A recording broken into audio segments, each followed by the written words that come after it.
Well, let's return to our story about unlicensed illegal gambling sites targeting gambling addicts here in the UK. Let's try once more to speak to Ismail Vali, founder of data analytics firm YieldSec, which has been looking at the traffic to these unlicensed sites.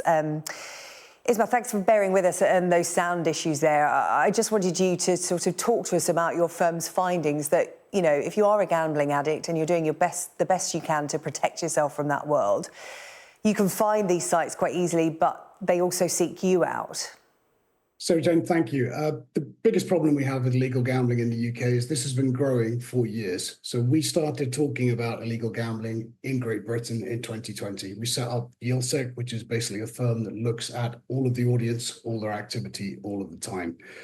We found that illegal gambling has grown from just a tiny share of the UK marketplace of just under 0.5% in 2020. It's now knocking on the door of 10% on our data from last year.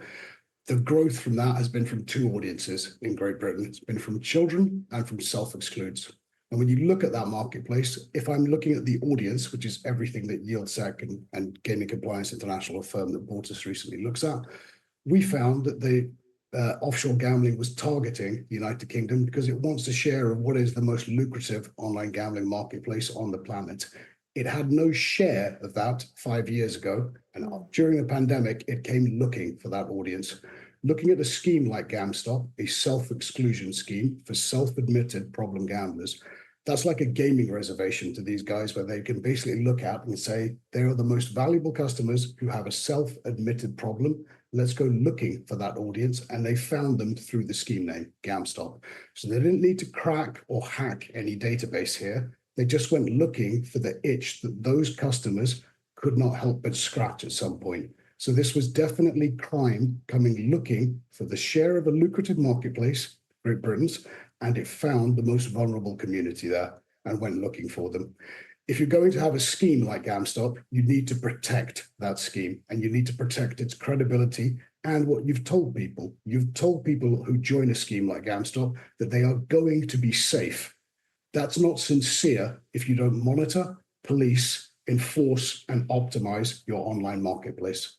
Can I just pick up on something you just said there, which actually shocked me about the UK being the world's biggest marketplace for online gambling?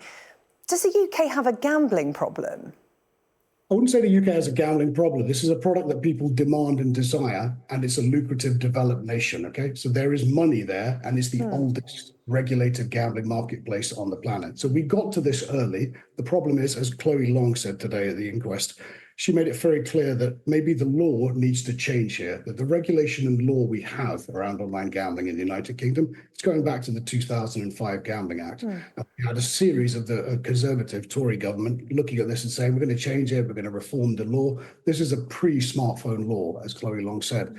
There probably needs to be a looking at this area where you say, okay, we're going to upgrade our regulation, upgrade our law to deal with all the changes that have come. And just let's remember here, the gamification of everything happened during the pandemic. So consumer behavior has been completely rewired when gaming became one of the main forms of activity during the pandemic because there was very little to do. Sports betting changed and people moved to playing on slot machines and casino games. That really changed consumer behavior globally from everything that YieldSec looks at.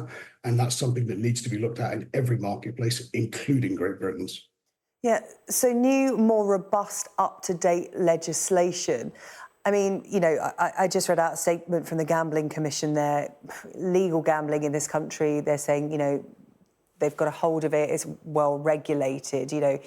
It has permeated the fabric of the UK. If you look around, references to gambling are everywhere, particularly as you referenced there in sport. But they say that, you know, that is well looked after. But it's this illegal market. How does the UK, with legislation, tackle that? Because these are sites abroad.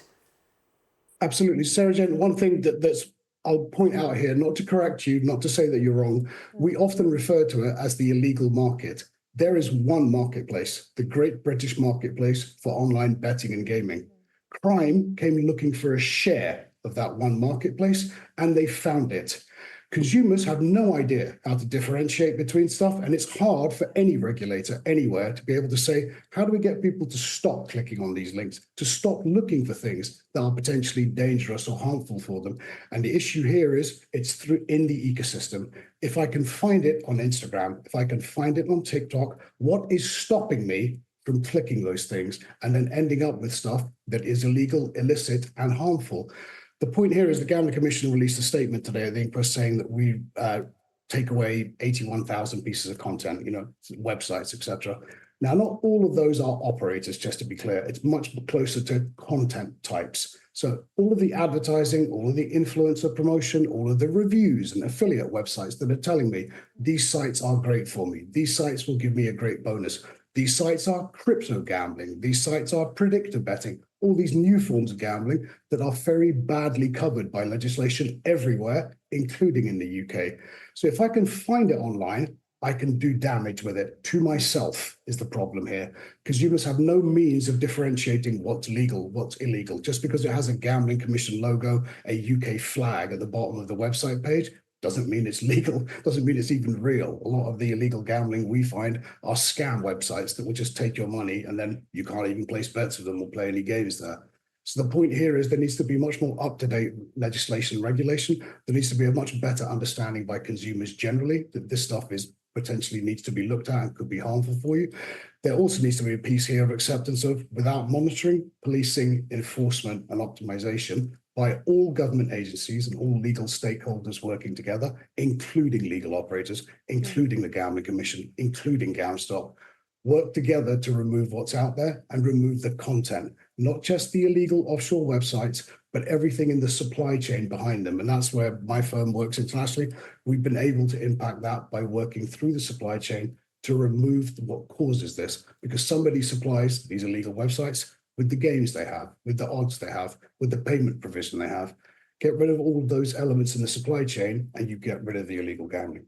Yeah, so much work to be done. Ismail Vali, YieldSec founder, thank you so much. An alarming insight into what is happening online and, as ever, what's happening online running faster than legislation and regulation can keep up. Thank you so much for your time. I appreciate it. Right, let's talk about pressure, more of it, on the bosses of South East Water tonight. They have been recalled to Parliament to